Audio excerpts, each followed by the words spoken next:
한마디로 요약하자면 사실혼 배우자는 상속권이 없습니다. 상속재산 분할 절차에도 참여할 수 없고 유류분이나 기여분 같은 권리도 주장할 수가 없습니다. 민법상 상속권은 없지만 사실혼 배우자를 보호하기 위해 인정되는 권리들이 몇 가지 있는데요. 그중 첫 번째가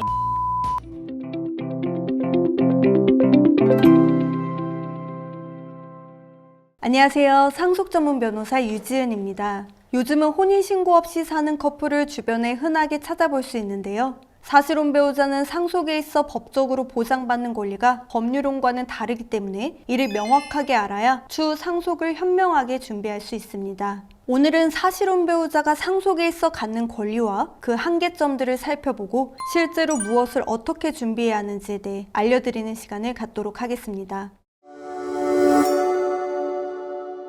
우선 이야기를 시작하기에 앞서 가장 중요하게 아셔야 하는 부분 먼저 짚고 넘어가도록 하겠습니다. 사실혼 배우자로서의 권리를 주장하려면 사실혼 관계 입증이 선행되어야 하는데요. 여기서 활용되는 절차가 사실혼 존재 확인의 소입니다. 사실혼 관계를 확인받는 소송이라고 이해하시면 되는데요. 이를 통해 법원에서 사실혼 관계를 인정을 받아야 추후 사실혼 배우자로서의 법적 권리를 행사할 수 있게 됩니다. 사실혼 배우자의 권리를 이야기하기에 앞서 반드시 필요한 절차라고 볼 수 있는데요. 그렇다면 법원은 어떤 기준으로 사실혼을 인정하는지 그 기준에 대해 아실 필요가 있습니다. 서로 혼인 의사가 있었는지, 그리고 사회 통념상 부부로서 공동생활을 해왔는지가 핵심인데요. 실무상 한 집에서 살며 경제 공동체로 생활했는지, 그리고 가족의 경조사에 참여하며 주변에서도 부부로 인식했는지를 종합적으로 판단합니다. 따라서 추후 사실혼 관계를 인정받기 위해서는 평소 이와 관련된 구체적 사실들을 증빙으로 묶어두는 습관이 도움이 된다는 점 참고하시길 바랍니다. 이제 본격적으로 사실혼 배우자가 상속에 있어 어떤 지위에 있는지를 살펴볼 건데요. 한마디로 요약하자면 사실혼 배우자는 상속권이 없습니다.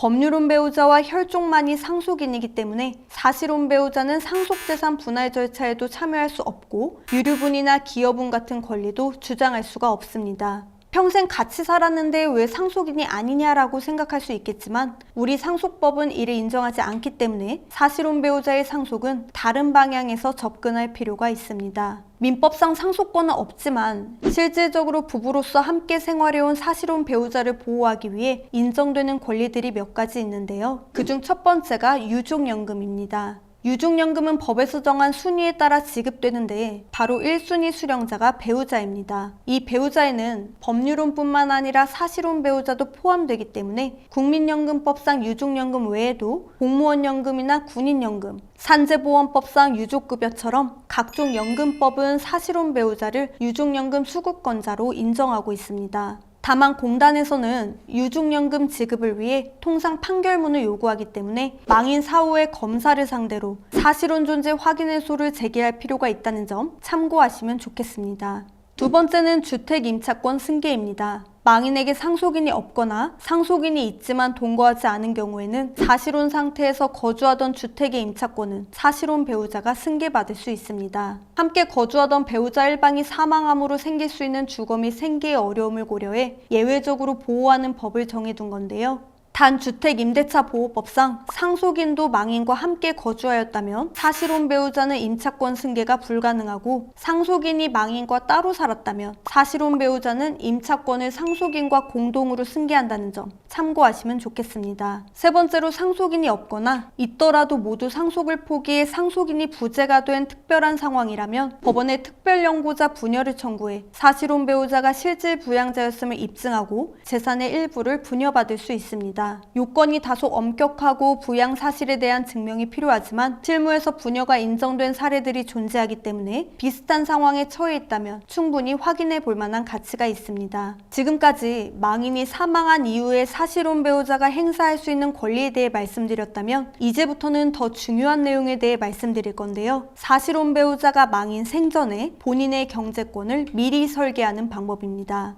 첫 번째는 유언입니다. 유증은 상속인이 아닌 제3자에게도 가능하기 때문에 망인 생전에 유언장을 작성하여 사실혼 배우자에게 특정 재산을 남겨두는 방식이 실무에서 가장 명확하다고 볼 수 있습니다. 대상 재산을 구체적으로 특정하고 집행이 용이한 방식으로 작성해야 하며 다른 상속인들과의 분쟁 가능성을 고려해 유류분 침해 소지를 계산한 정교한 유증을 준비하시는 것이 좋습니다. 두 번째는 보험과 신탁을 통해 설계하는 방법입니다. 생명보험 수익자를 사실혼 배우자로 지정해 두거나 유언 대용 신탁을 활용해 망인 사망 후 사실혼 배우자가 정해진 금액 또는 수익을 받을 수 있도록 설계하는 건데요. 상속재산과는 별개로 취급하기 때문에 상속권이 없는 사실혼 배우자를 위해 고려할 수 있는 방법이라고 볼 수 있습니다. 세 번째는 재산을 취득할 당시부터 공동명의로 취득하거나 지분을 설정하는 겁니다. 특히 동거하는 집이나 함께 키워온 사업체와 같은 자산은 공동명의로 취득하거나 지분 설정을 통해 소유권 자체를 분산시켜두면 사후 분쟁에서 권리를 행사하는 데 도움이 될 수 있습니다. 앞서 말씀드렸듯 사실혼 배우자에게는 상속권이 주어지지 않기 때문에 사전에 상속을 준비하고 현명하게 설계하는 게 더 중요해지는데요. 사실혼 관계에 계신 분들이라면 오늘 알려드린 항목들을 하나씩 점검해 보시길 바랍니다. 오늘 영상은 여기까지고요. 더 좋은 영상으로 찾아뵙도록 하겠습니다. 끝까지 시청해 주셔서 감사드립니다.